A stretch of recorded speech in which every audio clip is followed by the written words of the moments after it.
I don't know where you've been, but you're gonna respect this courtroom. My life has proven that it's not about where you come from, it's about where you're going. From a jailed youth who had my record expunged to becoming the youngest judge elected. The Honorable Judge Greg Mathis presiding. In just 15 years. Ma'am, let me know when you want to go to rehab. Otherwise, I think you're a crackhead. Absolutely not.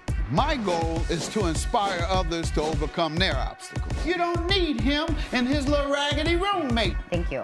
All while having a little fun on Mathis Court. You look like you're ready to lie right the first word out your mouth. This is Mathis Court with Judge Mathis. Sidney Blake is suing Wendy Hassell in the amount of $10,000.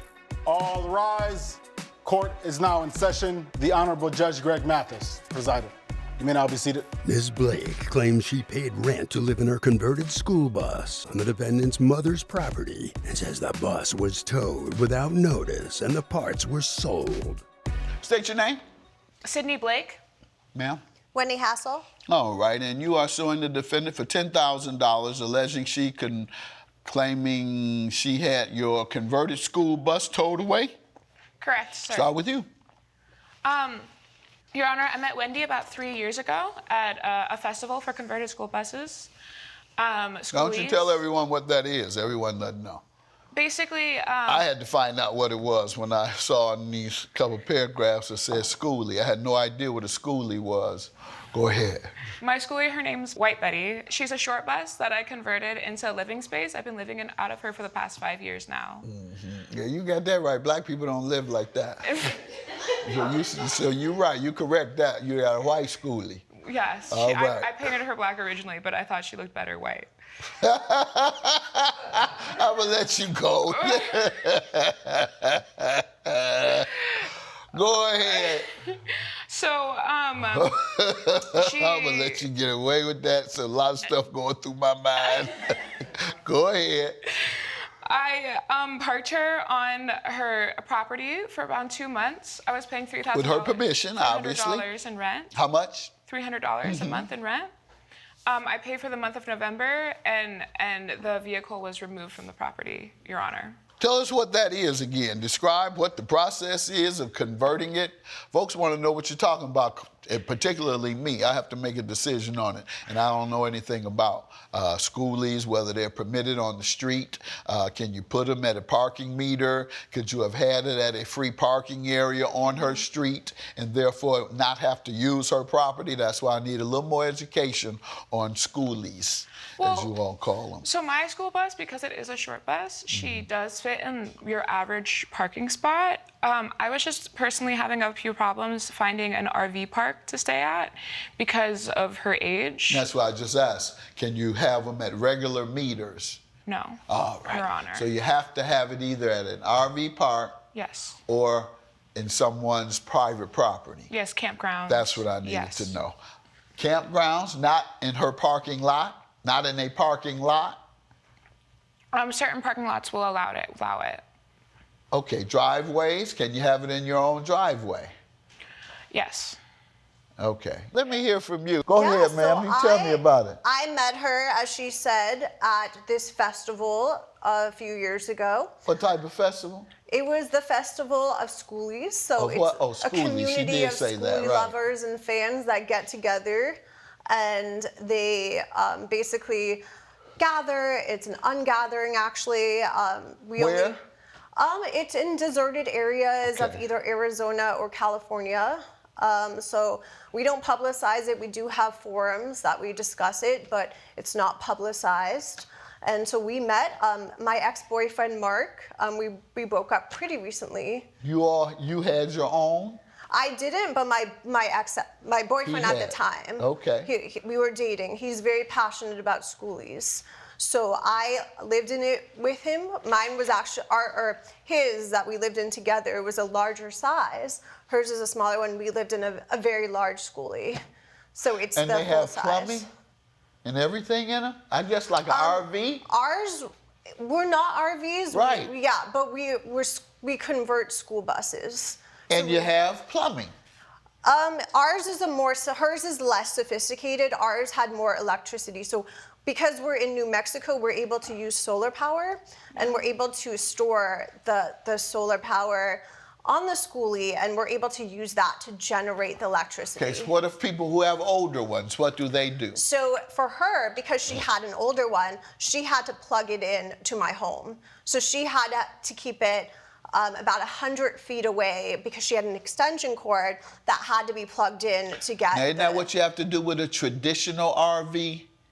What With you a just traditional saying? one? Take it Yeah. and have it plugged in somewhere? Yeah.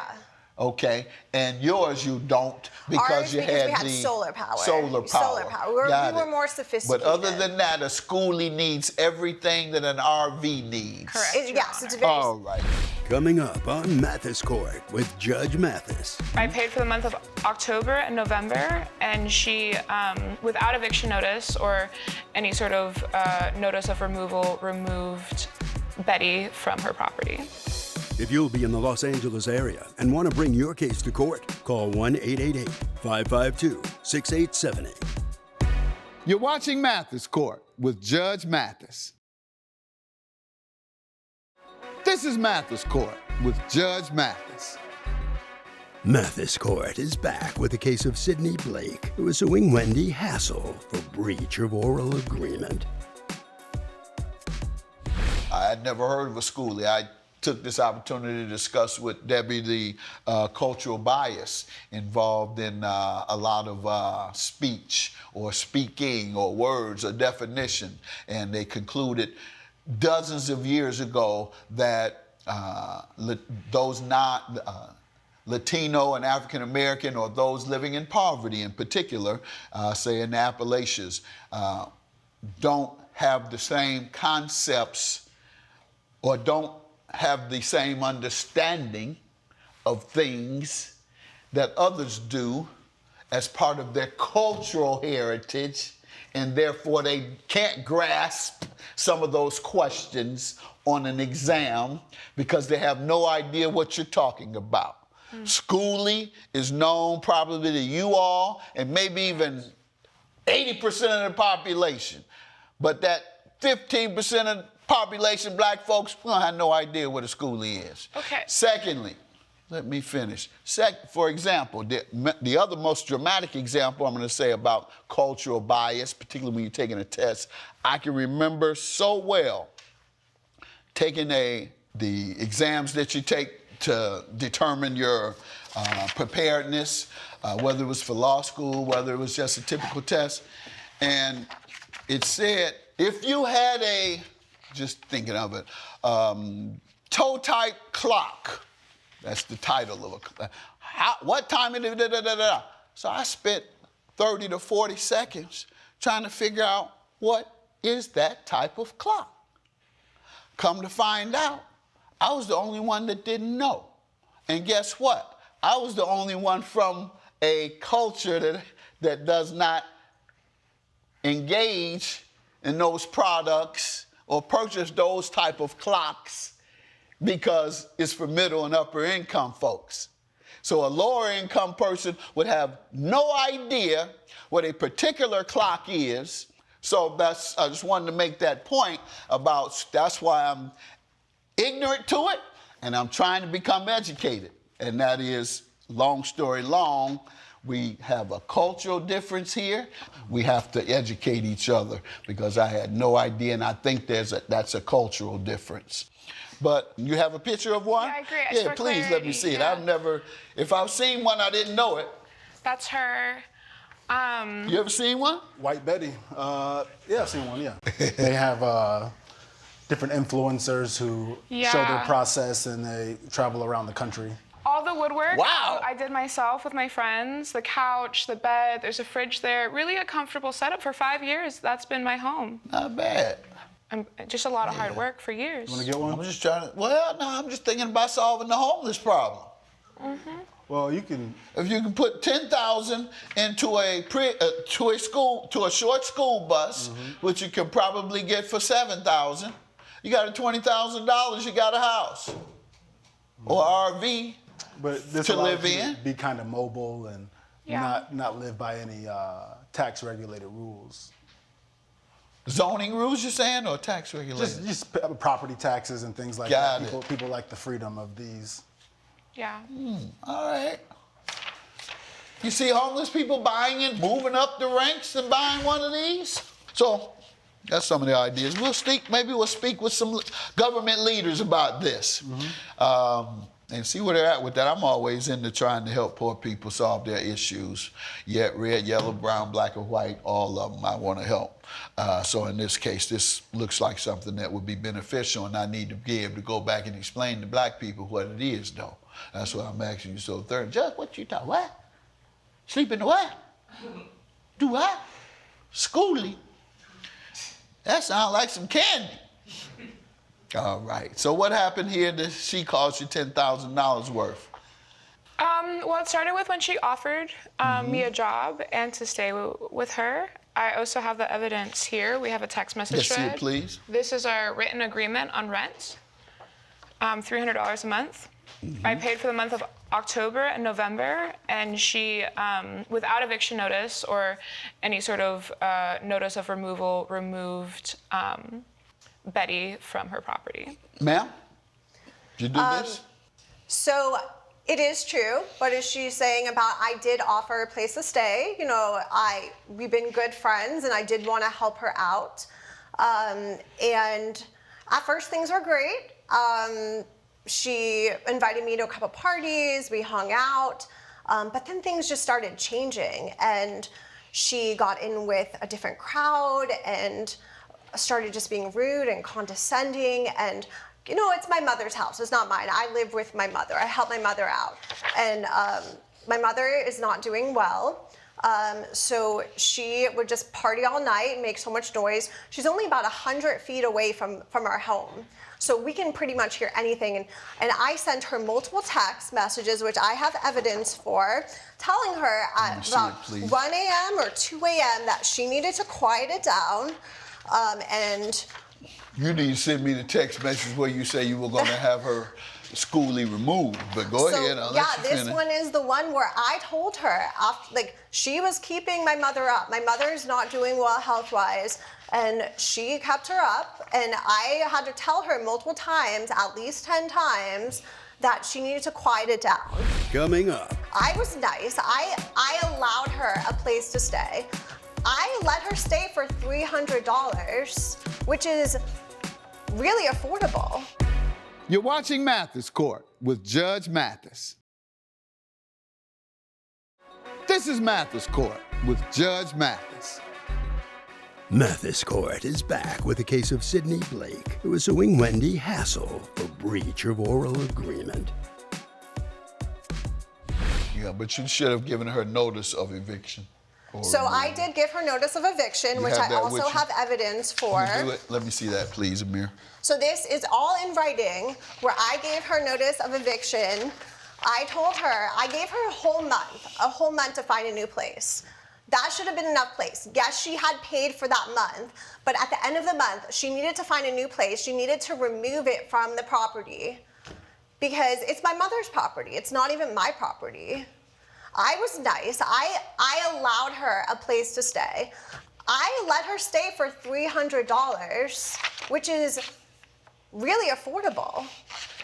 She just had to help out a little bit in the house, but you know, I did my best to be a mentor to her, to help her out in a time of need, and she took advantage of that. Let me just tell you, she was a tenant because she was paying you, and I'm going to give this back to you. You said I would read something about a notice of eviction, so I'm going to give that to you and let you read it to me, where it says you're being notified, you're being given notice of an eviction.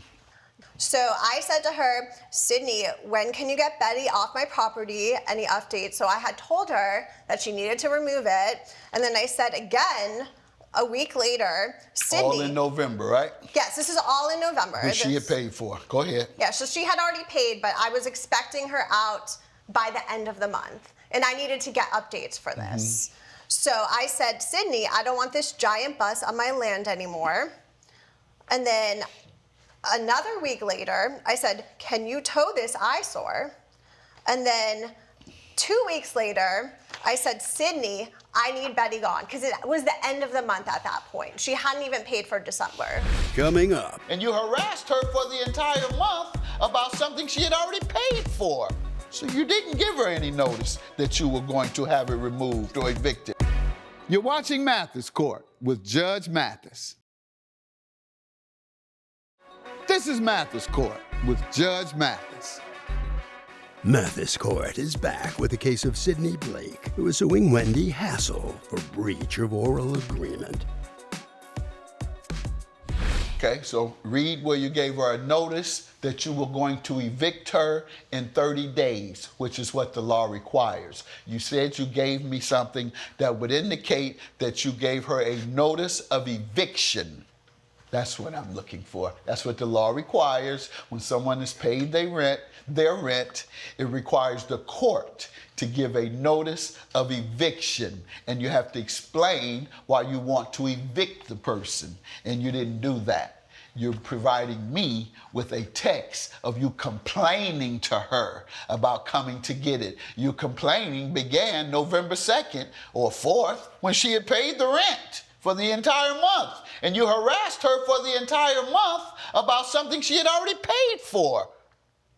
So you didn't give her any notice that you were going to have it removed or evicted. What happened to it? Did you follow up and find out where it was? So it started when she was knocking on the door and telling me that I had to leave right away. Mm-hmm. And I did leave right away. I stayed with a friend that I work with at You the bar. took your schoolie with you? No, just me. And when I went to try to move her, she was having issues starting. I need a new timing belt and alternator. And I very clearly, if you go back to the evidence she just provided, told her that I also needed to make more money to fix those repairs to be able to move the vehicle. And when I'm then going online to try to find the parts, I see her selling parts from White Betty. Let's see that, please. When was this approximately? Or you have the date that you saw this? The date's listed. This was in December. How will Judge Mathis rule? Find out when Mathis Court returns. You're watching Mathis Court with Judge Mathis. This is Mathis Court with Judge Mathis. December selling parts already? Ma'am, were you selling parts to her truck in So December? I didn't personally sell it, but I needed it removed. I got that. We got that part. And so I had one of my schoolie friends, because I'm part of the community. Because, All of that. Yes. Beautiful thing. So I had one of my friends come and remove it, and I don't know what my friend did. Oh, okay. I just had them well, take care of it. you better go talk to him because he put you in $10,000 worth of debt. Have a good day. You took the car without and sold it or got rid of it and had somebody sold the parts, and you didn't even give her notice of eviction. You didn't get a judge to say you are hereby evicted and your things are to be removed. $10,000 for the plaintiff. Have a good day. Thank you, Your Honor. All rise. Judge Mathis has ruled in favor of the plaintiff. The defendant owes $10,000. You took my home from me. You took advantage of me. I thought we were friends.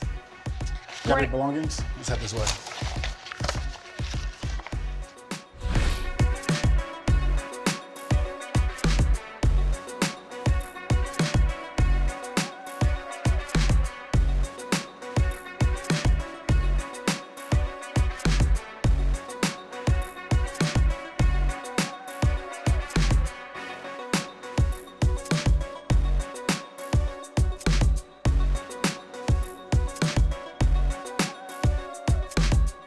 This has been a production of Allen Media Group.